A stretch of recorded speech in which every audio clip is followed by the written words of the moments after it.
নমস্কার, আপনারা দেখছেন সময় কলকাতা। সময় নিউজ নিয়ে রয়েছি আপনাদের সঙ্গে আমি প্রবীর। ভোটের আগে বিজেপিতে ভাগন। আলিপুরদুয়ারের ফালাকাটা ১ নম্বর ওয়ার্ডের বিজেপি ছেড়ে তৃণমূলে যোগ দিলেন ৫১টি পরিবার। তৃণমূলের জেলা সাধারণ সম্পাদক সুভাষচন্দ্র রায় ও তৃণমূলের ফালাকাটা টাউন ব্লক সভাপতি রাজু মিস্ত্রির উপস্থিতিতে এদিন এই যোগদান কর্মসূচি পালিত হয়, আর যাকে ঘিরেই তৈরি হয়েছে চর্চা।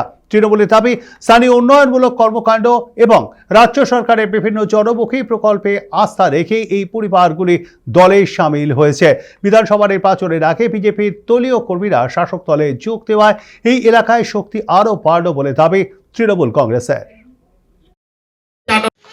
ভারতীয় জনতা পার্টির বিভ্রান্তিকর খবরের মধ্য দিয়ে ফালাকাটার ১ নম্বর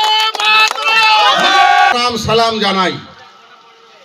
এর আগে আমাদের ফালাকাটার বিধায়ক এবং বিজেপির নেতৃত্বরা একটা বিভ্রান্তিকর একটা জয়েনিং করেছিলেন যে তৃণমূলের নাকি ৪৫টা পরিবার তারা নাকি তৃণমূল থেকে বিজেপিতে যোগদান করছেন।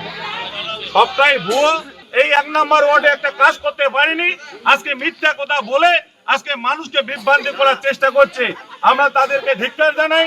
আগামী দিনে এই ২২২ নম্বর অংশে নয়, ফালাকাটা পুরসভা এবং গ্রামীণ থেকে বিপুল হারে যেভাবে মানুষ আমাদের তৃণমূল কংগ্রেস যোগদান করছে, আগামী দিনে ফালাকাটার বিধায়ককে এই ফালাকাটার থেকে দূরীভূত করবে এবং আগামী দিনে ফালাকাটার মানুষ এবং বিপুল ভাবে তৃণমূল কংগ্রেসের প্রার্থীকে বিপুল ভোটে জয়ী করে এবং মমতা ব্যানার্জির হাতকে শক্ত করবে।